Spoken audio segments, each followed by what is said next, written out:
Well, hello, and welcome to another edition of Becoming a Gibborim. This is part 16, and today, guess what? We're talking all about covenants of death, Hades, destruction, violence, the way the enemy seeks to devour you, how he devours us, and, of course, probably going to talk about some knives, stone axes that saved my soul, and the power of restoration. Yes, we'll see if I actually can get to every single one of those things. But I had a moment of time today because I actually got a fellowship.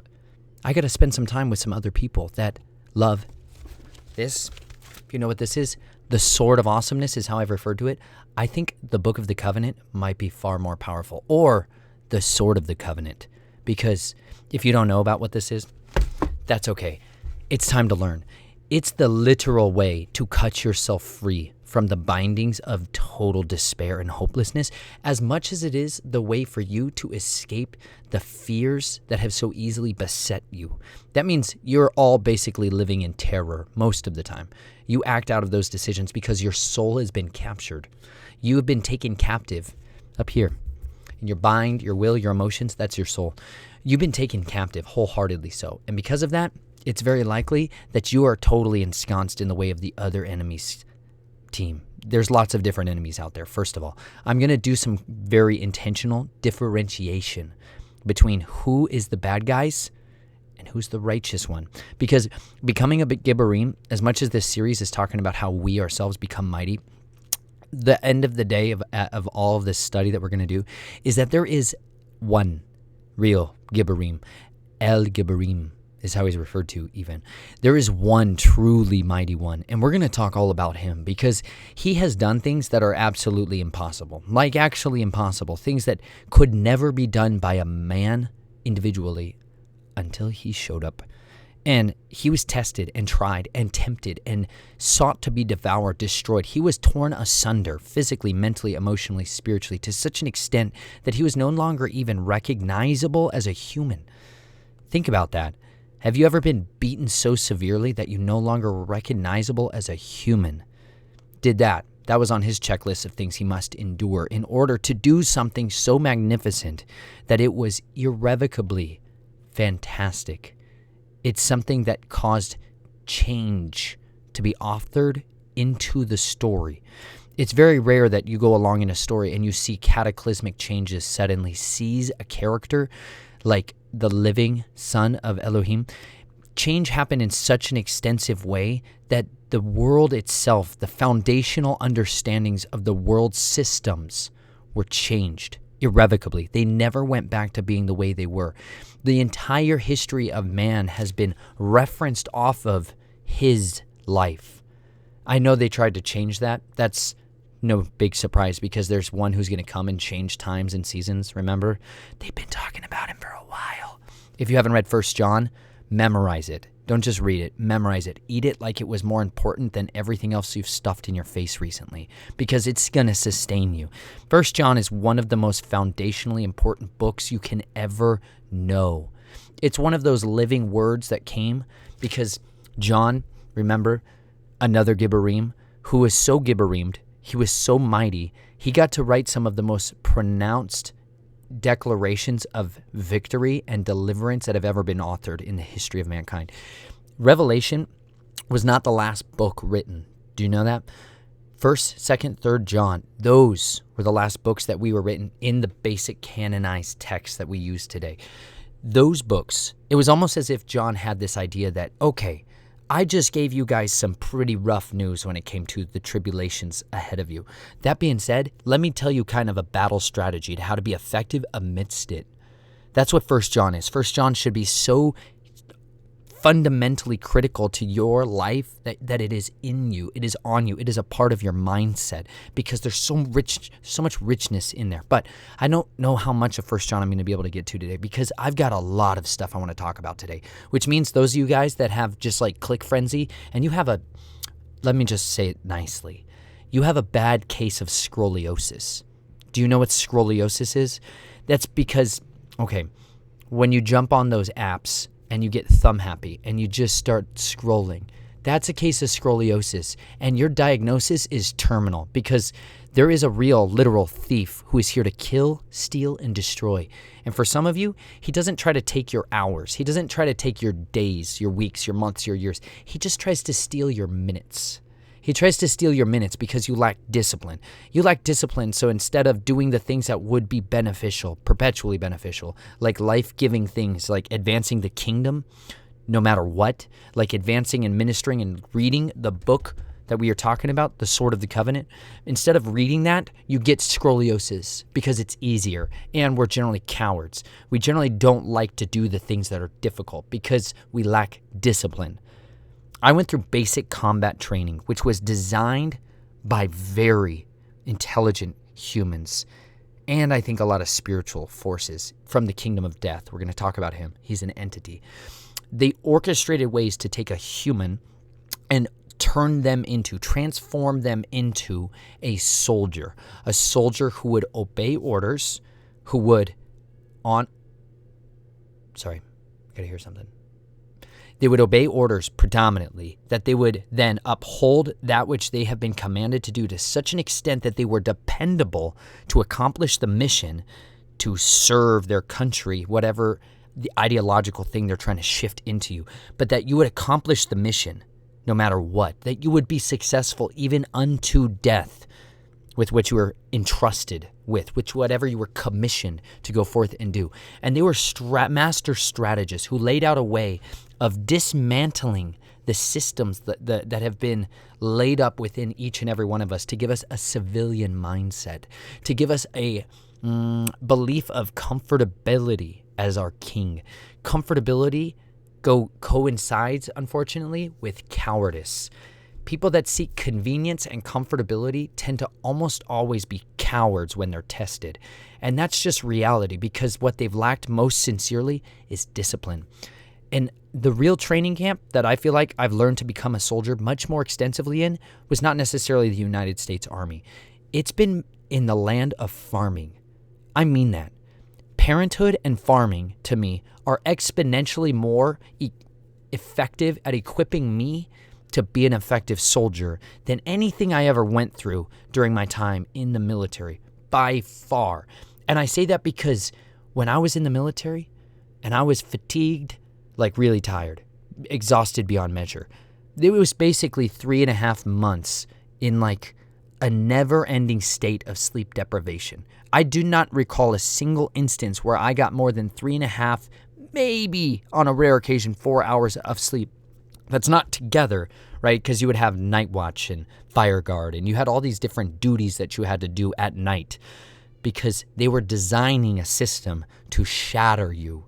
They were designing a system to break you down into fragmented pieces with which to sift through to find the pieces and the bits that they needed to make an effective soldier. Okay? They wanted to discard the rest. And the way you can do that very effectively is sleep deprivation. Well, you know what was interesting? My training ended. And after my training ended, I tended to get more sleep, like a lot of sleep. Like I tried to sleep as long as I could for a long time after that. And I was able to do that. Parenting is like basic combat training, except it does not ever stop. Not even a little bit. It is ongoing, perpetual sleep deprivation. My wife and I have never been more fatigued in the history of our known lives. 2 babies. One moving about with rapidity, running around, jumping around, getting wildly enthused about goats right now and livestock, which is fantastic. But the other one is crawling around and trying to shove everything she can in her mouth, which is a very trying time for parents because you have to be so hyper vigilant all the time. And or you just got to carry a 17-pound baby perpetually in your arms. It weighs more than my M16A2 rifle did and my body armor's basic front chest armor was combined. She's like that, and I have to wear her all the time, and I don't have a sturdy sling to put on her because she tends to wiggle right out of it. That's okay. There's baby carriers, and there's different systems that help, but I am physically broken down all the time. And then you want to add to that farming. Let's go do manual labor tasks like building fencing all day while sometimes holding or wearing a baby, and then build fires and bonfires, and then wrangle goats, and then try to water and get food. And it's just a never-ending thing. It's way more intense than basic combat training ever was for me. But you know what I've realized? it makes me disciplined. It makes me very dependent on a supernatural strength that I did not have within myself up until this time. I didn't even recognize how much I needed that until I was dependent on it. And this is amazing because I am going through trials of a different kind than I did before. And that's valuable because, see, Deuteronomy, let's just read something, okay? I didn't even think I was going to go here. Let's go back to the beginning. Remember, the first 5 books of the scripture of the Sword of the Covenant are foundational. Without them, everything else makes no sense whatsoever because the book of the covenant is all about covenants. If you don't know about covenants, it's because you've not read the front of the book. So, Deuteronomy is also so full of Gibborim stories, it will make your blood so full of piss and vinegar, you'll need to, very quickly, go destroy something that was terrible and build something fantastic in its place. All right, the book of Deuteronomy, Chapter 8. If you haven't read Deuteronomy 8, it should be your assigned reading list as well. 1 John, Deuteronomy, get after it. All right, you ready for this? All right. All the commandments that I am commanding you today, you shall be careful to do, that you may live and multiply, and go in and possess the land which Yahweh swore to give your fathers. You shall remember all the way which Yahweh, your Elohim, has led you in the wilderness these 40 years, that he might humble you, testing you, to know what was in your heart, whether you would keep his commandments or not. He humbled you and let you be hungry and fed you with manna, which you did not know, nor did your fathers know, that he might make you understand that man does not live by bread alone, but man lives by every word that proceeds out of the mouth of Yahweh. Your clothing did not wear out on you, nor did your foot swell these 40 years. Thus you are to know in your heart that Yahweh, your Elohim, was disciplining you, just as a man disciplines his son. Therefore you shall keep the commandments of Yahweh your Elohim, to walk in his ways and to fear him.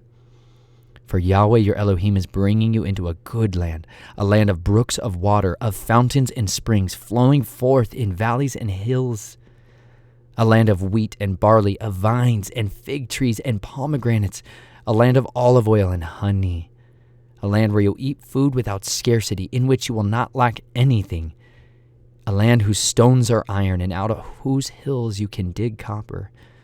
When you have eaten and are satisfied, you shall bless Yahweh your Elohim for the good land which he has given you.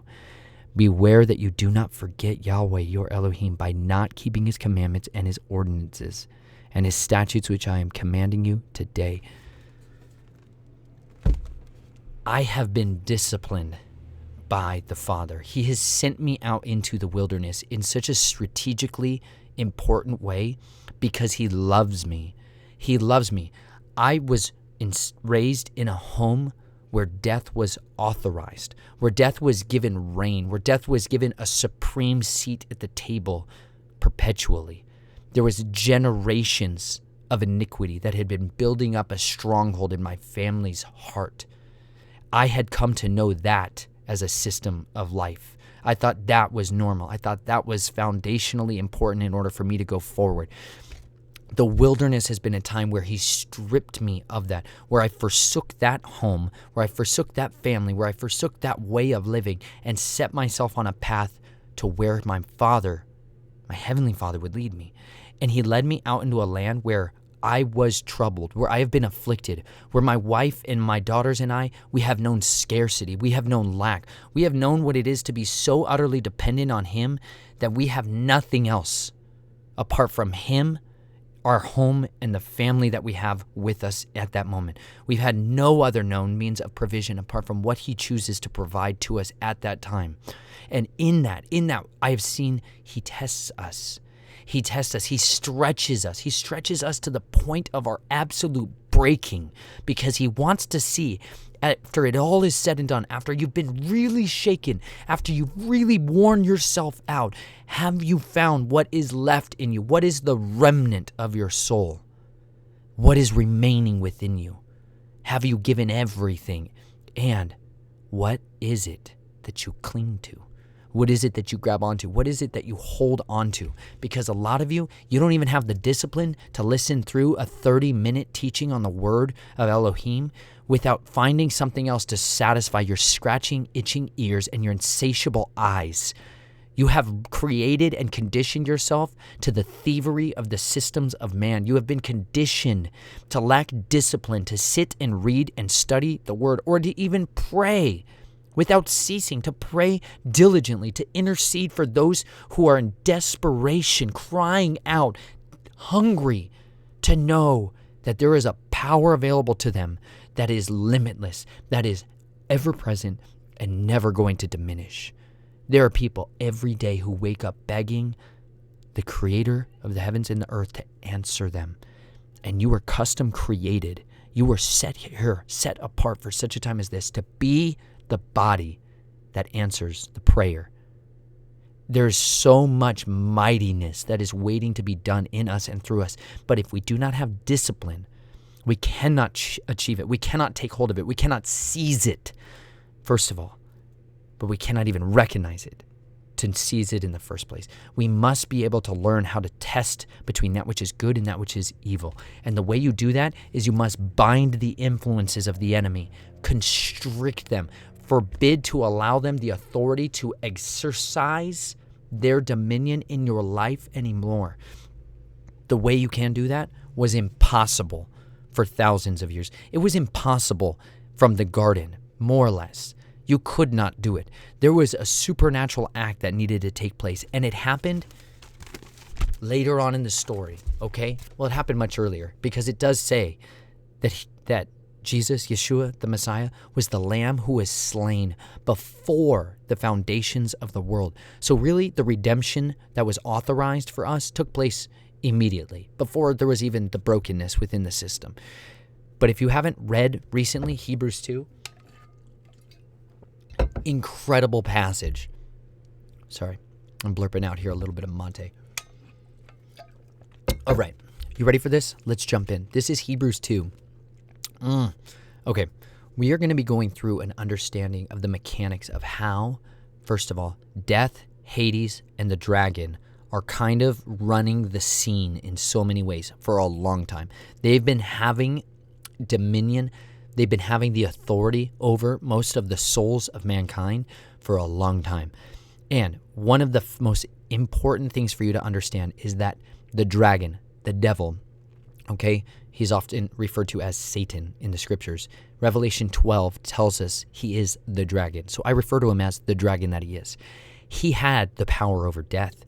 Now, that's very important because death's an entity, remember? And if you had the authority over him, you could choose what he did with what he had in his house.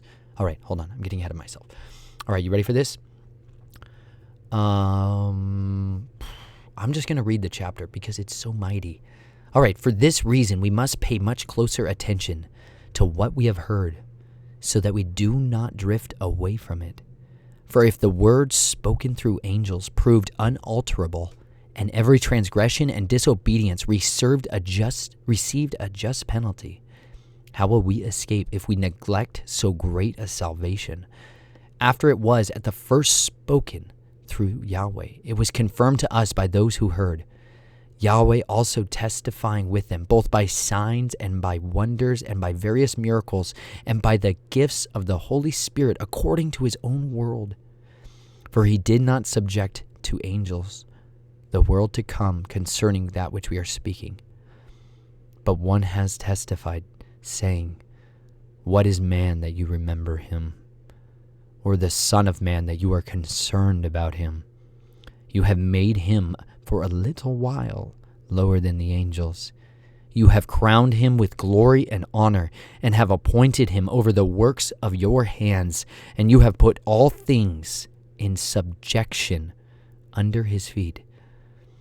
For in subjecting all things to him, he left nothing that is not subject to him.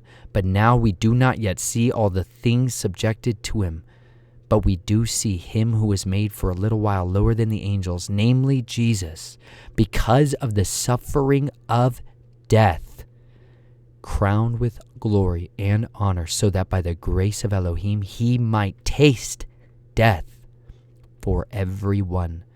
For it was fitting for him, for whom all things, and through whom are all things, in bringing many sons to glory, to perfect the author of their salvation through sufferings. For both he who sanctifies and those who are sanctified are all from one Father, for which reason he is not ashamed to call them brethren, saying, I will proclaim your name to my brethren. In the midst of the congregation I will sing your praise, and again I will put my trust in him. Behold, I and the children whom Elohim has given me. Therefore, since the children share in flesh and blood, he himself likewise also partook of the same, that through death he might render powerless him who had the power of death, that is, the dragon, and might free those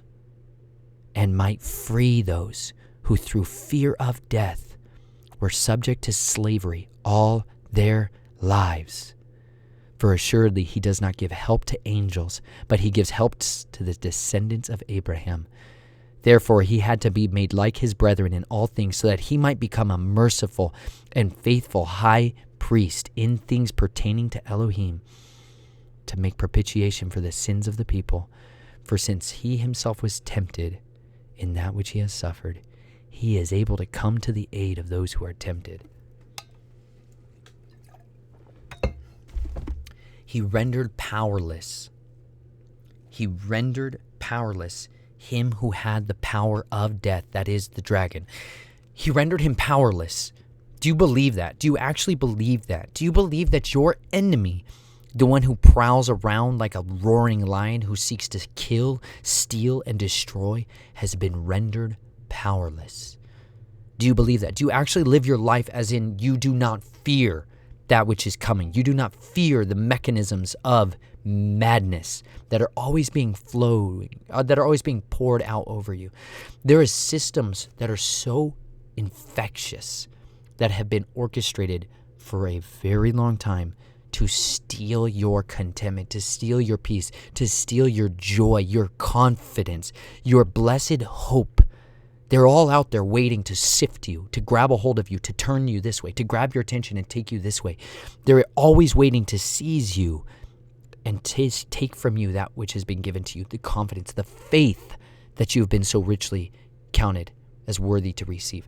There is so many snares out there, but they are powerless. Do you understand? They have been rendered powerless by the one who came, who conquered them, who rendered them without things. Okay, you ready? We're going to go to Revelation because it gets even meatier. You ready for this? Oh, this is so good. All right. I just want to read every chapter of the scripture. I actually I'm hungry for the word. I pray every single day that he would give me a hunger for his word, that I would know him more. If you didn't know it, I wrote a book. It's called Snatched from the Flames. The last portion of it, the last words I could possibly leave, I put on a channel. I recorded them. They're called Resources for War. It's a bunch of prayers I put at the end of the book. And these are foundational, important, powerful prayers. And I put them in there. Go listen to it on YouTube if you want to. I would encourage you to just learn how to read and pray for yourself, because nobody else can do that for you like you can do that for you and for the one who loves you and the one you should be in covenant with. Now, this is what it says in here. When I saw him, I fell at his, this is Jesus, Yeshua, the ascended master of creation, now standing there in full glory, like not even a little bit diminished. He is like, his head and his hair were white, like white wool, like snow, and his eyes were like a flame of fire. His feet were like burnished bronze when it has been made to glow in a furnace. And his voice was like the sound of many waters. In his right hand he held 7 stars, and out of his mouth came a sharp, 2-edged sword, and his face was like the sun shining in its strength. When I saw him, I fell at his feet like a dead man. And he placed his right hand upon me, saying, Do not be afraid. I am the first, and I am the last, and the living one. And I was dead, And behold, I am alive forevermore, and I have the keys of death, and I have the keys of Hades. He has the keys of death. He has the keys of Hades. That is how he rendered powerless the devil, okay? When he descended off of the cross, voluntarily, by the way, he gave himself up. When he did that, he went down to the deepest parts of the earth and he stole back that which had been taken, that power that the dragon once had. The keys of death and Hades is what made the dragon so powerful. Do you get this? This is the root source of the enemy's power, okay? Death and Hades. They are where so much of the power source of the kingdom of darkness has flown from. But we serve El Gibor, the Gibborim, who has the key of David upon his shoulder, the keys of death and the keys of Hades. He has rendered our enemy powerless. He has defeated them who had been indefeatable up until this point in time. And he is ultimately going to cast the same dragon into a place of absolute, perpetual, inescapable destruction. That is a guarantee. So if we then are to be made like him, if we are to put on the mind of our Messiah, if we are to put on the mind of him, we are to take up the authority that he has given us. Behold, he has given us the keys to the kingdom. What we bind on this earth will be bound in heaven. What we loose on this earth will be loosed in heaven. He is giving us that same authority to exercise it, to act in it. He's given us an armory. Do you understand? He opens the doors and unlocks the armory. I remember very distinctly in basic training when we did not have rifles for a long time. Most people think you just get rifles and bullets and all this stuff right away. But remember, you're a civilian and you're basically dumb. You really are. You have no idea what you're doing. Even all the guys who are like, totally, I'm ready for this. Even people that think they know anything about firearms. You really don't know squat. And you realize that when somebody hands you a firearm that is so foreign to you, like an M203 grenade launcher. You can be a cool civilian dude who has some sweet firearms. I doubt you've ever shot a grenade out of a firearm. I doubt you've recently held onto a hand cannon, right, and launched a high explosive incendiary round into a target and caused a vehicle to explode recently. They're very hard to get your hands on legally-ish. Even legally-ish. You have to register it as a destructive device. Every single grenade. You can get grenades. They're just really tightly regulated, which makes it very difficult. Unless you live along border towns and you're willing to just go along with compromised government agencies and serve their dark agendas and occult groups that are trafficking narcotics, humans, and blood sacrifices. Then you can get lots of that stuff. I digress. There is a real serious armory that got opened up to us when we were in basic combat training after we had been disciplined, after we had been tested, after we had learned to stand. Like actually, my first few weeks, plural, of basic combat training involved standing. Just standing. Standing for hours, standing for days, standing for weeks, just standing. And you know what happens? It was honestly one of the hardest parts of the entire time I was in training. Just standing in line, standing on fire duty, like standing on fire watch, standing on guard duty, standing all the time. Do you know how bad your feet ache? Do you know how exhausted your back gets, your knees shake? I was 17. I was a junior in high school. I was like so full of piss and vinegar, it was coming out my ears. I was like, I was ready to go all the time. And yet I was crumbling. I was losing it. I was falling apart. I was so fatigued from standing. I wasn't even walking quickly in at any time. There was nowhere to go. It was just hurry up and wait, hurry up and wait, hurry up and wait, hurry up and wait all the time. It was like, go get in this line. Everyone, dissemble. Go over there. Like there was constant movement. Stay, stop, stoop. Like literally just over and over and over. Instability, then standing. Instability, standing. You didn't know what was going to happen at any given time.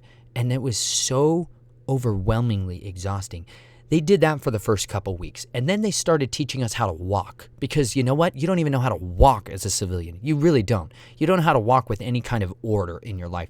You don't know how to walk with cadence, with rhythm, with precision. You don't know how to walk with consistency for long periods of time. I met people that backpack thousands of miles. You know who you are. Shout out to you, sweet awesomeness. They've walked thousands of miles. I know people that have seen more of our country with their feet and their eyes than almost any American I've ever met. And they just traveled here voluntarily to look at it. It takes so much discipline to walk rightly, to walk correctly, to stay on a specific spot and not move off of it until it is your exact moment to move. And then to not move even when really bad things potentially are coming your way. To still maintain that standing we talked about earlier. To still maintain that when everything around you is moving, when hundreds of other people around you are moving. By the end of our basic combat training, we had this graduation day. One of the ways they demonstrated the proficiency of their soldiers was showing how they could march in formation, because it's extremely hard to get a couple hundred humans to march in a straight line forward, then to make them turn, and come back in on themselves. Like, there's all these orders that have to be given and timings that have to be done and disciplined understandings within yourself about how to move, like how to do an about face that's turning around and going the other direction, and how to do that within a cadenced rhythm so that everybody does it at the same time, or some people do it at an exact different time so that nobody bumps into each other. Nobody takes what we would later get, like a murderously sharp bayonet covered rifle that's fully loaded with, remember, high explosive incendiary rounds, armor piercing ammunition. There's this armory that is someday going to be given to these soldiers, and they're going to be entrusted with an opportunity to start marching around with other humans everywhere with those kinds of firepower in their hands at their disposal. They spend weeks preparing you to get that. But then the moment comes where you finally get the opportunity, and the sergeants go in and they open up the armory. And you know those scenes in movies, because that's all you guys probably have to reference this out of, where they open up the arsenal and you're like, oh, sweet Moses, look at that. It was like that, and I mean it. There was, for me, one of my favorite firearms in the history of ever, the M2 50 caliber Browning machine gun. It's tremendous. It weighs over 80 pounds, all right? But it can fire. It's an air-cooled machine gun, meaning it doesn't need anything to cool it but the air around it. Oh my gosh. It is a thunderous cannon of such destructive force that it can send a lethal projectile that is half an inch in diameter and, like, no joke, almost 2 inches long. At such tremendous velocities, it can kill your face 2 miles away. Like, think about it. Most people can't even see 2 miles because you live in a flat place and there's trees around you. Well, suddenly out of one of those vortexes of green could come a bullet that has got high explosives inside it and incendiaries and light your face on fire as it explodes it inwards. That's destructive power. That's unbelievable precision waiting to be unleashed, right? They opened up the armory and they hand you your rifle. And it's one of these moments where you're like, oh my gosh, I have waited so long for this, right? This is my rifle. You grab that thing, and I held on to that thing, and you know what they do? They don't give you any bullets for a lot longer still. So you get like the awesome moment where you're like, yeah, I got my sword. Hey, guess what? It's dull and a piece of wood. That's what they do. They basically give you a dummy rifle because you're too stupid to handle a real loaded firearm yet, remember? You can barely walk with it yet. You don't even know how to sleep with it. So they teach you how to sleep with it still without shooting your face off, because guess what? In combat, you're probably going to be sleeping with it loaded. True story. I've slept with loaded firearms under my face for years, for way too long, for way, way, way too long. It's not a good idea. And you can't just do that the rest of your life necessarily. So that's why I always recommend knives, because I never have to reload this thing. Anyways, there is such a wondrous moment when you're finally given the tools in your playbook And then you finally get to see what can happen when you can carry your rifle around. And so they start training you and disciplining you on how to move about with the rifle on your person and how to not keep that muzzle from pointing at anything you don't intend to destroy. Because out of that muzzle will come things that are so destructive, they can kill 25 people. Like one misstep can kill 25 people. Do you remember how I talked about that you can have a grenade come out of your barrel that can just explode and fragment people? Well, then you're marching in such tight quarters at certain times and intervals that if you launch a grenade into that space, like a tiny, small, confined rooms, like your dining hall. Not all dining halls are small. Some are massive caverns because they have to feed a lot of humans suddenly. But there's tiny spaces like within your barracks or the bathroom because everybody has to poop immediately after because most people are feeling sick from the 450 vaccines they just shoved into your veins. Basically, almost everybody is sick and vomiting and horrifically ill because they're poisoning all of us. But if you launched a grenade into that space and those confined corridors would send a pressure wave that would liquefy people's organs or light them on fire.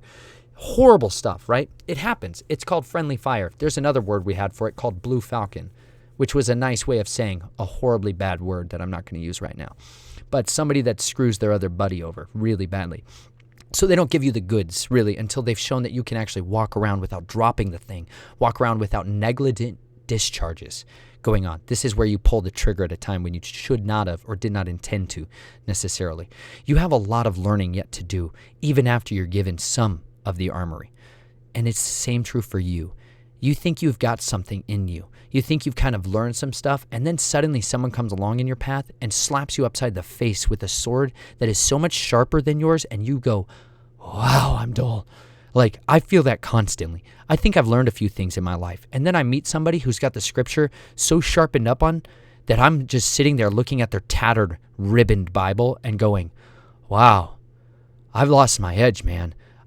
I don't have that same interconnectivity because remember, I'm sleep deprived constantly. I've lost a lot of my edges. My wife and I are fatigued. We've known scarcity of sleep and hunger and lack. We've known a lot of that stuff. And the toil of our brow, as awesome as it is at healing me, it's also just overwhelmingly exhausting some days. And I feel that a lot. But there comes a point in time where you're finally in training and suddenly a beautiful moment happens. You demonstrate proficiency. You're tested. As you go along, all throughout this process, they keep testing you. But then all of a sudden, you are found worthy. You are approved. You are advanced. You're graduated to the next level. And you know what you're entrusted with? Greater responsibility. And you know what that came in the form of? A 30-round magazine full of 5.56 millimeter power. It was incredible. The first time I got these green-tipped bullets, I just touched them constantly. You're not supposed to take them with you outside of the firing range, but I may have been known to smuggle some in my water bottles at times because I like to drink those bullets in, son. They're so beautiful. They're delicious. I love touching them and holding them way more than I'm comfortable saying out loud and publicly, but I used to love having a few extra rounds tucked away just in case. You know what I mean? I always liked that. I've just always been one of those guys who held a few over for the end. And because of that, I always had ammunition with me. I always was ready for an opportunity in case something was needed. And it gave me a total different sense of understanding. When you are handed a loaded well, we even had a 3-round burst option on our firearm, meaning we could send 3 bullets at 3,000 feet per second into the face meat of somebody we really intended to destroy if we so desired. It was an incredible amount of power given to us. But then range day came, and they handed me an M16A1, which had full auto capabilities, meaning I could press the trigger one time rearward, and it would dispense ammunition as rapidly as possible until it had exhausted the magazine. At that time, it was a 30-round magazine, and that was incredibly fast. But then it had an M203 grenade launcher on the bottom of it. And boy howdy, when you got to go to range day and shoot off an M203, there is nothing like it. It's more like lobbing a football slowly. It doesn't come out super fast because they can't put a ton of explosive in there. It'd blow your hand apart, remember? So the back of the round just detonates this beautiful cartridge and it goes floating through the air and lobs it onto the target. It is such a shocking amount of power. When you can land that thing inside of a car window, that's generally the place you like to aim for. Front seat, ideally the driver's seat or sometimes a passenger seat. But if you land that thing inside a car window, it does such devastating thing. It blows the roof off of vehicles at times. There's plenty of videos you can kind of go see what that looks like. But it does so much incredible things when you can put it in confined spaces and detonate it. That is one of those moments for me when I got to see that. When we got to set up Claymore mines have C4, which is an incredibly high explosive with ball bearings on the front of it, okay? Ball bearings are tiny, hardened steel balls, nickel-plated a lot of times, that cover the face of this slightly curved greenish plastic block. And it's got words written on it that say, front towards the enemy. And that's really important because if you don't go on that side of it, you might be somewhat okay-ish. But if you go on the front side of that thing, you will definitely die. Guaranteed. Because hundreds of ball bearings coming out at super fast speeds are going to wither your soul away. We got to use AT-4 rocket launchers, which is an anti-tank rocket launcher that shoots out a cartridge of a rocket that has a shaped charge of explosive in it, meaning the explosives are shaped like almost like a V, so that when it goes into the front of like a tank, what it does is it creates superheated chunk of copper that penetrates, makes a molten hole into the tank armor, and it can penetrate 18 inches of solid armor. Think about that. 18 inches? Most people don't have trees 18 inches wide. This thing could go through hardened steel that was 18 inches thick and then shoot molten hot copper inside there and burn everybody to death in it. True story. It happens constantly when you're in a wartime scenario. There is such mighty firepower that began to get unleashed to us because we showed proficiency with it. And it is so awesome when you demonstrate that kind of proficiency because you can be continued to be entrusted with greater and greater and greater opportunities to do mightier things. There came a point, though, where you suddenly realize, I am unwieldy with this much firepower. There's guys that are shooting tank cartridges, okay? Like the Abrams tank shoots a depleted, it's a 120 millimeter cannon. Like it's a 120 millimeter bore size. And it shoots a projectile with such lethality and precision. They're shooting targets miles away with depleted uranium sabot stabilized, meaning it's not even like a bullet. It's just like a dart of depleted uranium. It's one of the hardest, densest, heaviest potential objects ever. And it comes out of there with such a velocity that when it enters into hardened steel or other targets, it actually sharpens itself as it goes inside other stuff. Most metal, when it hits other metal, dulls itself. Uranium gets sharper as it goes in more. Think about that. Devastating power. Then there's other guys who fly planes that drop bombs that are so explosive. They can penetrate down inside the earth and go through the ground meters, tons of meters, and then blow up things that were designed to withstand bombs dropped on them. They're called buster or bunker busting bombs. Unbelievable. We have munitions that cause an explosion to vaporize fuel, like fuel air, like they cause fuel to be dispersed and vaporized into the air, and then they ignite that, and it explodes that and causes such a pressure wave that it'll erupt and kill everything in a certain kind of radius, but it's really good for caves and tunnels. See, we use that a lot in Afghanistan. We'll use that a lot here, I'm sure, but that's for different reasons.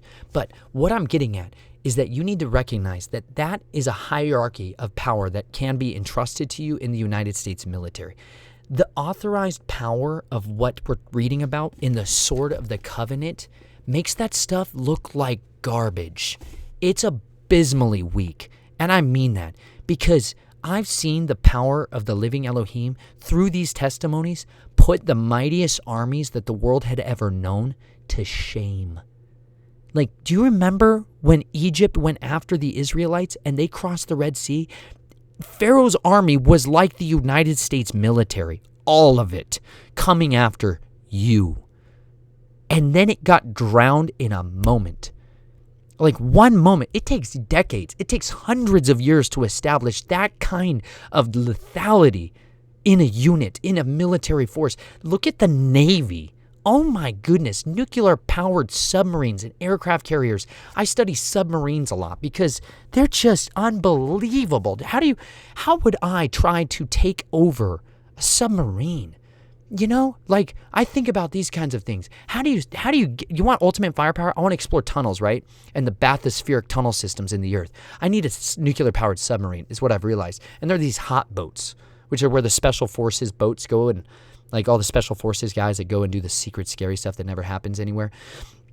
They do all this stuff on nuclear powered submarines at times, and they literally get launched out of missile tubes. And it's just a whole other level of firepower and destructive capabilities. Like 18 independently targetable nuclear warheads that come out of a single cartridge underwater where they've been hiding for 6 months. What? It's unreal. There's so much firepower in those systems, and yet I've seen that the keys, none of those pale in comparison to what the dragon had in his power, which was death and Hades. Death and Hades are the guys who I think give spiritual downloads to humans who do their will in order to create devices like that. They have been rendered powerless because the one who has given them, taken that power, has instead given that to us. He has authorized us the armory that opens up, like in Ephesians 6, when you see, having done all of these things, having stand, therefore, with your feet shod in the preparation of the gospel of shalom, like the breastplate of righteousness, faith, and hope upon your chest, with the helmet of salvation and hope upon your head. Like there's this armory that is unleashed to us, that is available to us if we would walk in the covenant with our commander, if we would walk with him like Joshua walked with him, kept his eyes forward, fixed on the prize, and the commander of the heavenly host met with him and gave him specific downloads of information on how to destroy the strongholds that had been planted there by the dragon, by the architects of evil, by the systems of man, to make sure that the people of Elohim never got a chance to take their inheritance. But you know what? That same thing is happening. The stirring in the body. There's a sifting that's taking place. And what's going to come out of it is the remnant, is those that are equipped, who take hold of the promises, who seize upon the covenants that they have with their commander, and they boldly go forth and take the land. They seize with violence those spiritual strongholds that are within and without, and they destroy and render powerless he who was the one who once had the power over death, that was the dragon, because they walk with their Gibborim. He goes before them and prepares the land before them. I want you to be filled with that same boldness. I want you to have that same girded up desire within yourself to take mightily the words that you have been given and to go boldly forth in peace, believing that he will give it to you. Do you want to know why I know these things? Because he put this in my hand.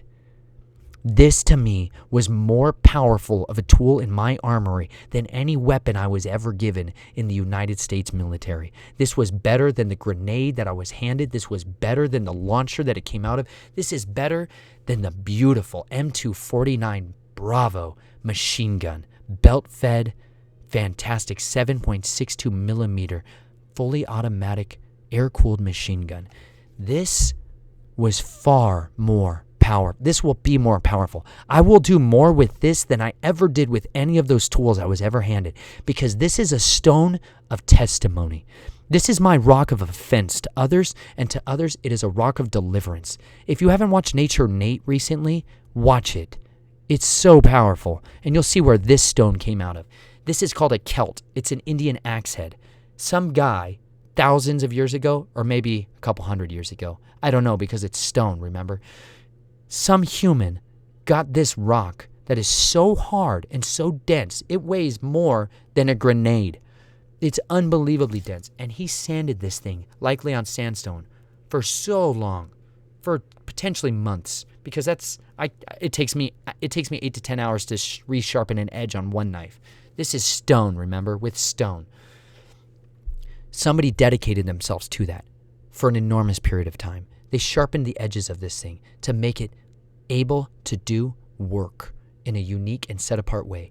And you know what? I prayed to my King and my Creator to entrust to me a treasure, and he handed me this while I was with my wife and my daughters, after I had labored for months.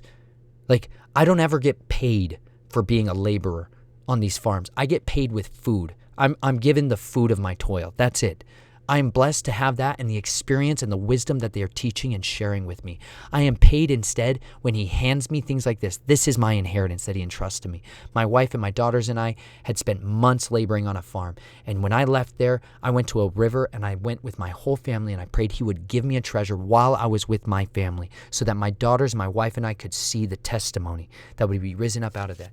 To me, this is that. It is an answer to prayer, and I will speak of it and I will carry it forth for the rest of my life because I know the one who has given me a life out of the death I was given, who transferred me out of the kingdom of darkness and has translated me into the kingdom of his dear Son.